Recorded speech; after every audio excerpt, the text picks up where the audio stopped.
AP రాజధాని రోడ్ల నిర్మాణానికి 339 కోట్లు ఖర్చు చేస్తున్నామని ఏపీ మంత్రి నారాయణ తెలిపారు. రాజధానిలో మౌలిక సదుపాయాల కోసం 904 కోట్లతో అనుమతులు ఇచ్చినట్టు చెప్పారు. మంగళగిరిలో కోల్డ్ కస్టర్ ఏర్పాటు చేస్తున్నట్టు తెలిపారు. 29 గ్రామాల్లో మౌలిక సదుపాయాలు కల్పిస్తున్నామన్నారు. భూసేకరణలో అసైన్ అనే పదాన్ని తీసివేయాలని నిర్ణయించినట్లు వెల్లడించారు. క్యాపిటల్ సిటీలో 217 చదరపు కిలోమీటర్ ఏరియాలో ఏదైతే గ్రామ కంటాలు ఉన్నాయో ఆ గ్రామ కంటాల లోపల ఇన్ఫ్రాస్ట్రక్చర్ అంటే గ్రామ కంటాల లోపల ఉన్న రోడ్లు కానీ డ్రైన్స్ కానీ డ్రింకింగ్ వాటరు సివరేజ్ వాటరు వీటిలన్నిటినీ రెక్టిఫై చేయడం కోసంగా 904 కోట్లతో ఈరోజు అథారిటీ అప్రూవ్ ఇచ్చింది.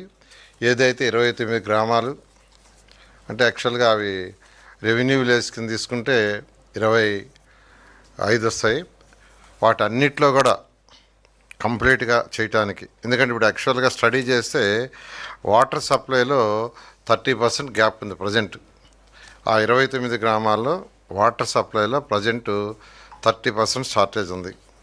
అదేవిధంగా సివరేజ్ ఏదైతే యూజ్డ్ వాటర్ ఉందో దాన్ని ప్రాపర్గా ట్రీట్ చేసి బయటికి పంపించడంలో 100% గ్యాప్ ఉంది.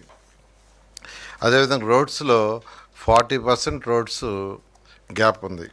అదేవిధంగా స్ట్రీట్ లైట్లో ఒక 10% గ్యాప్ ఉంది. వీటిలన్నింటినీ కూడా యాక్చువల్గా